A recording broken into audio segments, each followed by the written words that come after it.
Hi everyone, welcome to Coach, the channel on YouTube where you're going to hear some of the people who could have become cricket coaches in their life, but decided to choose other careers. My name is Rama Ramni. I live in Redmond, the Seattle area in the US. Priyesh and I are friends from maybe chuddy buddies from 5 years old all the way till now. We went to the same school and we played cricket. And so right now I work at Microsoft and I'm an author in my other life. But what we want to do in this channel is to have a very informal chat, our perspectives on what's happening with cricket in general, Indian team, and very contextual right now. We're going to talk about what happened in the Asia Cup, how India played, and then are they ready for the World Cup, and so on. Priyesh, over to you. Hi, I'm Priyesh. I'm a serial entrepreneur and a management consultant living in Germany. As Rama pointed out, we are from Chennai, so CSK all the way. Maybe we will buy CSK one day. That is our dream. We will talk about the batting first. In the squad, I think Rohit and Virat picked themselves up. Okay, so no questions about it. I think the question mark was with who's going to open with Rohit, and I think Gill did decent enough job in the Asia Cup. What are your views? Yeah, so I think firstly, Gill has been playing really solid for the last few years. And even if you think about a line with in the future, I think it really makes sense for Gill to sort of open. I know that people felt that Dhawan should have been given a chance, but I think with a line in the future and the form that Gill is in, Gill definitely makes sense to sort of open the batting. The only part where I feel is the left hand right hand combination. So if they were really thinking that at some point Ishan Kishan could be that player, then they should have probably at least played him as an opener in one of the games, Yeah. just to see if in any game if a possibility arises. Let's say if Gill is injured, then they know that the left right combination and Ishan Kishan could have played. That's the only part. Otherwise, I think that Gill and Rohit are a solid openings.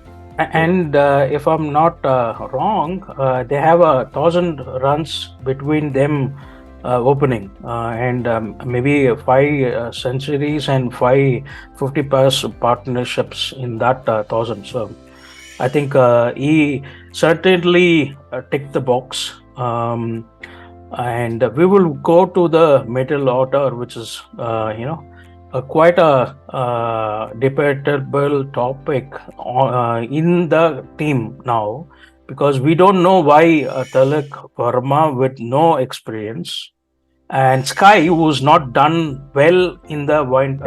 ODI format, is been picked, and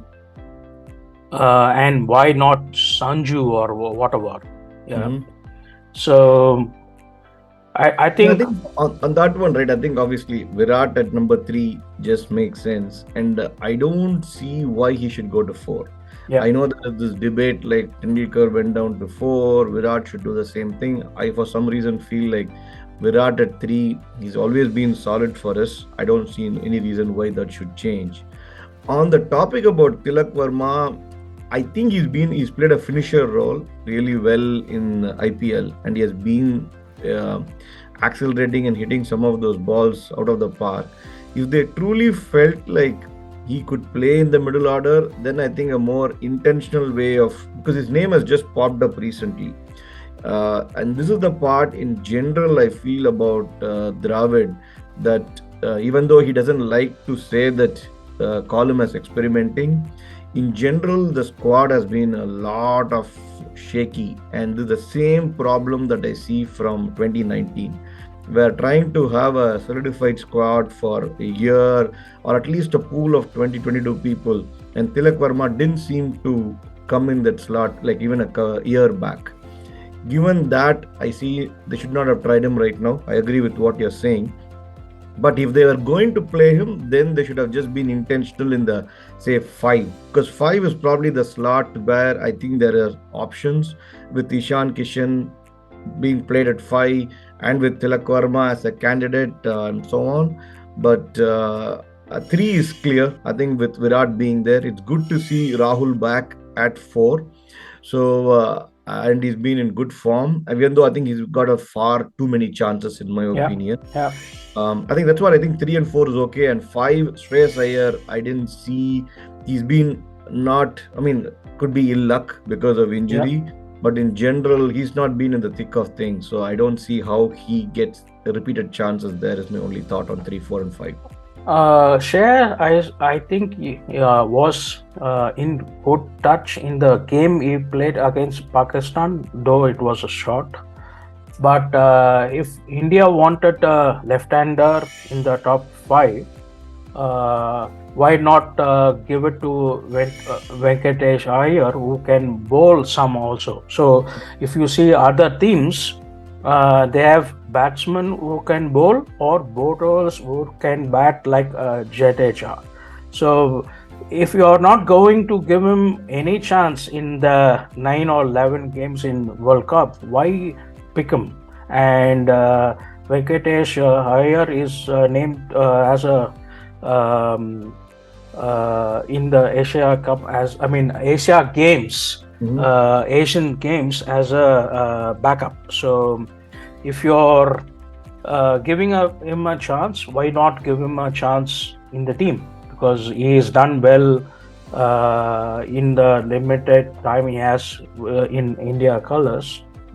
I don't know why they went for experience with Tilak and not see other players at all. Yeah, maybe. Yeah, only one point I have there is I don't know if Venkatesh Iyer played in the middle order. I always saw him as an opener when he played for even in IPL. Maybe I'm mistaken. No, I mean, if you want somebody to come at number 4 as a left hand, saying that Virat will beat number 3, then why not Iyer? Okay. Yeah, I think they have.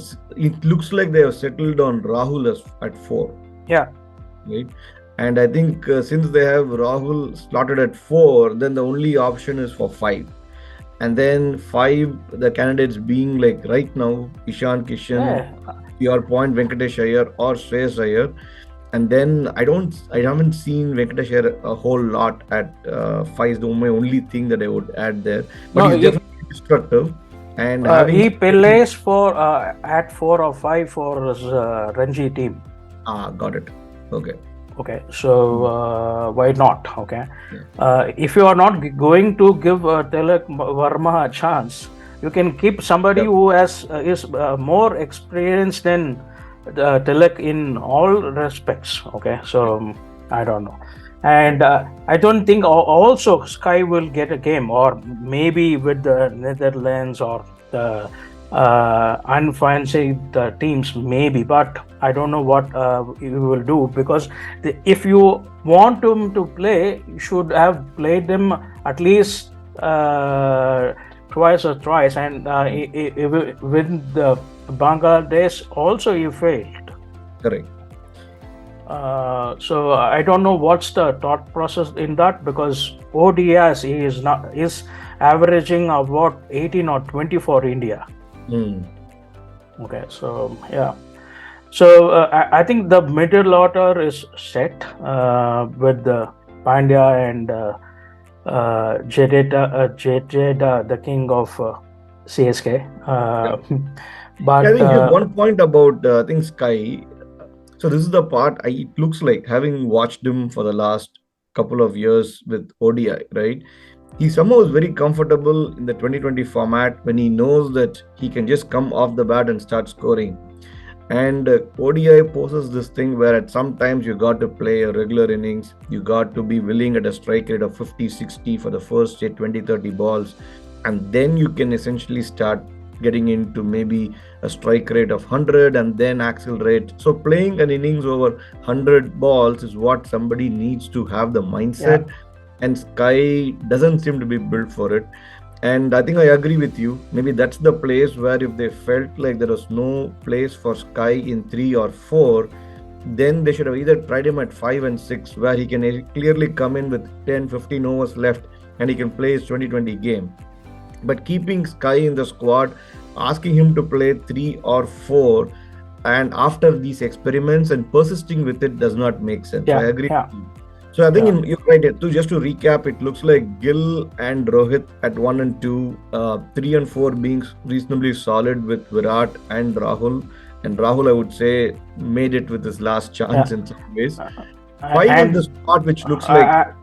I think that they will give Ishan the chance because he's proved it in the first Pakistan game. Correct. And if you want to take him up the order, have a left-hander up the order from some matches, then he can do it, because the other left-hander in the squad is only Jadeja now. Correct.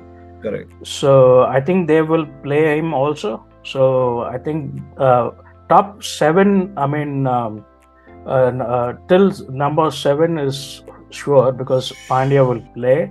Jadeja will play also. But I will like Jadeja to score some runs, then come be a finisher. If the opportunity comes that he has to grind last 15 or 20 overs, we have to see what he will do. So that is our top 7. And then I think Kuldeep picks himself up with the performance, and then Siraj also 6th for 20. But I'm doubtful of Bumrah, because he didn't bowl a 10 over spell at all in the Asia Cup. Okay, maybe 6 or 7 was the maximum, and 2 or 3 times every game he went off for 5 or 10 inside. So we don't know whether it is a niggle or bio break or whatever. So I'm still feeling that he is not 100% fit, but they will know better. If he is 100% fit and can bowl 10 overs and field 50 overs, then is the number 10. Then the only option is 8. And I think they will go team wise, or who they are playing, or pitch wise, to pick up Thakur or Akshar when he is fit. They have checked all the boxes with playing everybody, but Akshar fell short with his bowling, I thought, in the Asia Cup. Though his batting helped us, against Sri Lanka when we were 170 some for 8 or whatever, and then that 20 or 30 runs he scored got us over par in that game. But he's a bowler who can bat. Okay, but if his bowling is not up to the mark, I don't know. Maybe a bowler light. Yeah, I mean, I feel Akshar, actually I feel a little differently about him. I think he needs to be persisted with the long run, not just in the last recent past, but overall. His attitude of never giving up, and he bats that adds that X factor where you don't know what he's going to do. He can go attack, he can go cold, he can stabilize the innings and do a few things.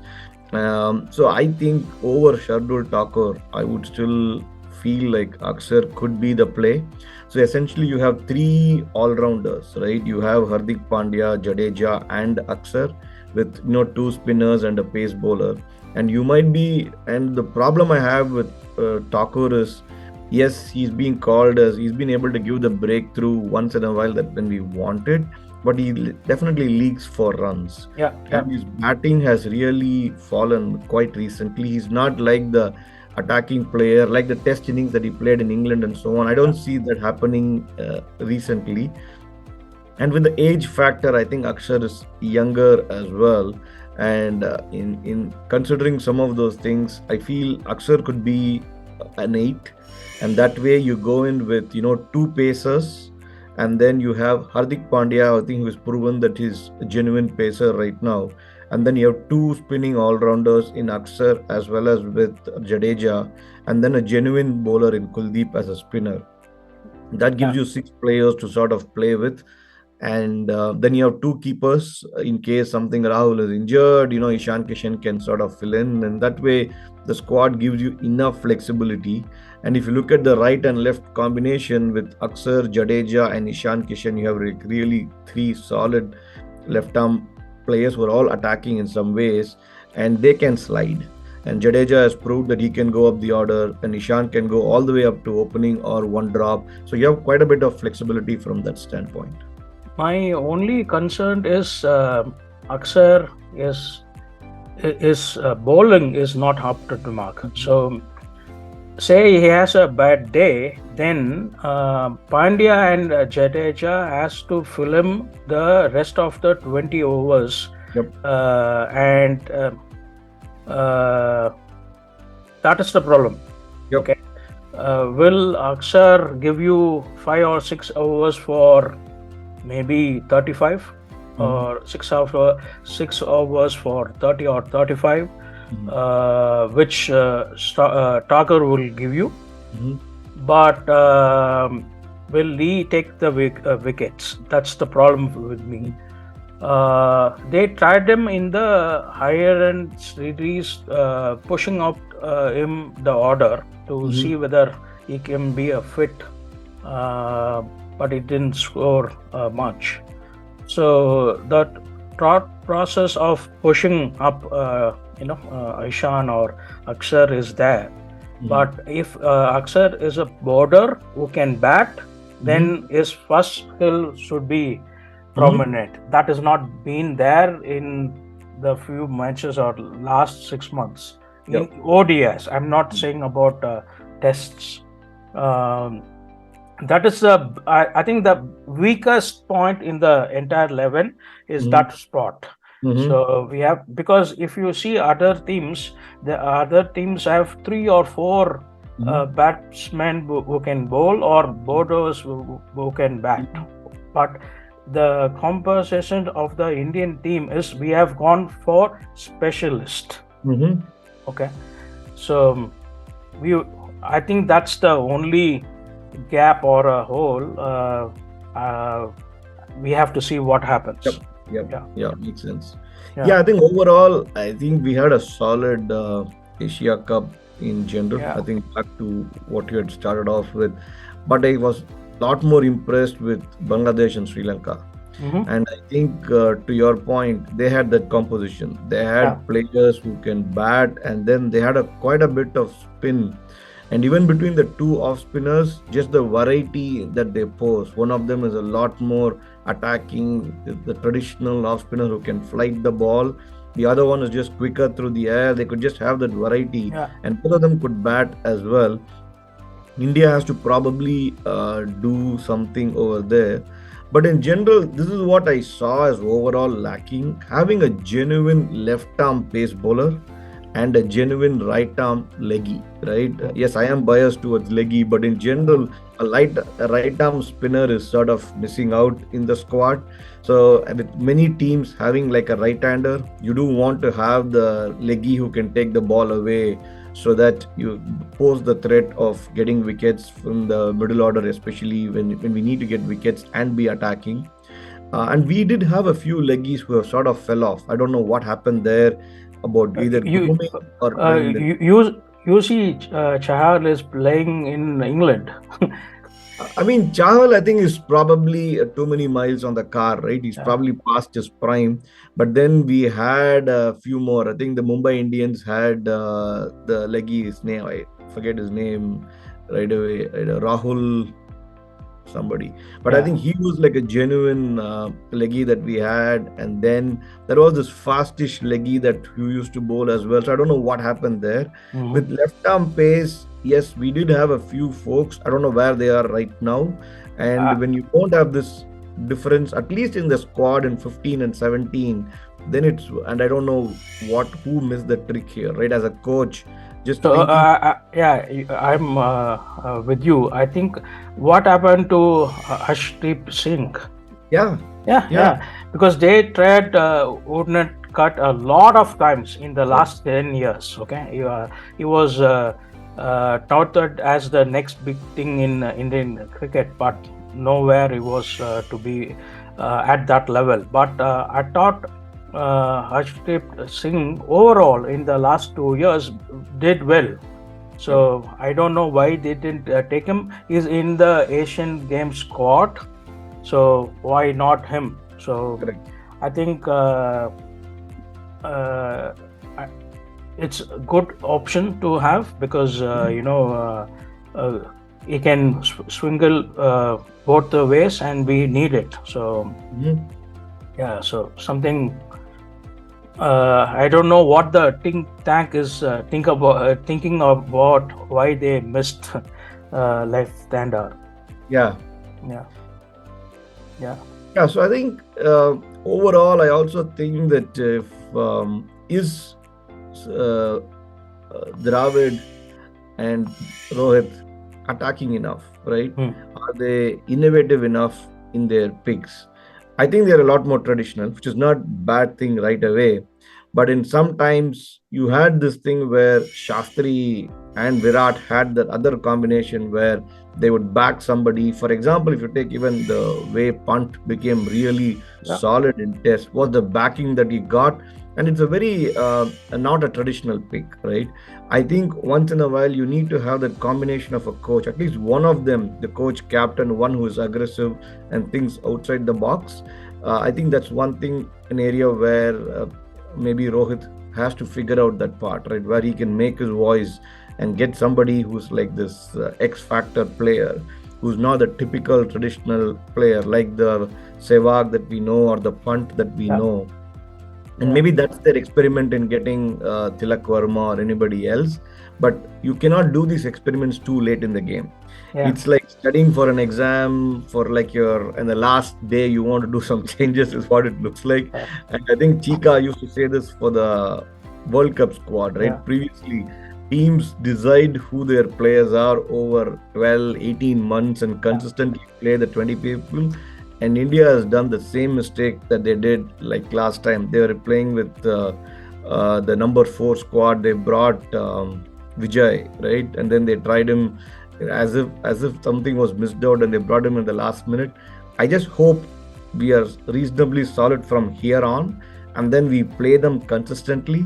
And because we are what, a month away for it to yeah, begin, yeah, it's better to just really get honed in at least now, using like Konar notes for your exam, right? So this is the last cheat sheet. yeah. If you ask the cricketing pundits world over, they will say India's good up to the semis. Mm-hmm. After that, they get afraid what the Uh-huh. public or will say, or they don't play fair race cricket after the when they come into the Mm-hmm. knockouts. Yeah. So that is what you are saying also. Yeah, Dravid and Rohit will play the I would not say defensive, but uh, bookish kind of Correct. cricket, Correct. not the baseball kind of cricket. So Correct. yeah, Yeah. And I think Rahul Sharma, I think, yeah, sorry, yeah, Rahul, uh, yeah. Leggy, correct. Rahul, yeah, yeah, Rahul Chahar, actually. Rahul Chahar is 24 years old. I think he's done so well for Mumbai Indians in the past, right? I don't know where he went. Was it not like grooming correctly, not getting enough chances? Because whenever I saw him bowl, he was pretty attacking that when he bowled for Mumbai, right? And I think he should have been at least looked into. And I forget this name. There's a fastish leggy who used to really bowl. And anyway, Karan Sharma, yeah, Karan Sharma. Karan yeah. Sharma. There was one more actually, another young leggy that I sort Mm, of mm, can't find his name. mm. But yeah, overall, I still think that given that we are playing at home, a lot of matches being in India and people are used to playing in the subcontinent, The only other thing that I would ask them to be wary is about not getting into 2020 mode very quickly, right? They almost have to think of the 50 overs game like you have a 2020 in the beginning, and then you got to play like a reasonable testish kind of thing, and then you have a 2020 end towards the 35, 37 overs, and then get into that mode again. Can India do that shift correctly, and do they have the temperament of players?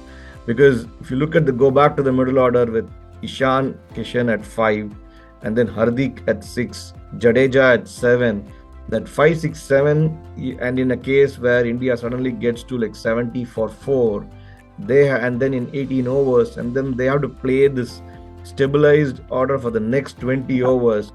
That's going to be the test in those conditions when India get to that state. But hopefully we never get to that state, and then we are in better. Yeah, and I thought one test they came out well was against Pakistan, where Kishan and Panda played what you wanted, the iteration kind of cricket. So, yeah, we will see. That is a wrap for the review, and we will talk about the Australian series and the squad in the next episode. Like, subscribe, and share the video. Thank you. Thank you. See you. Bye.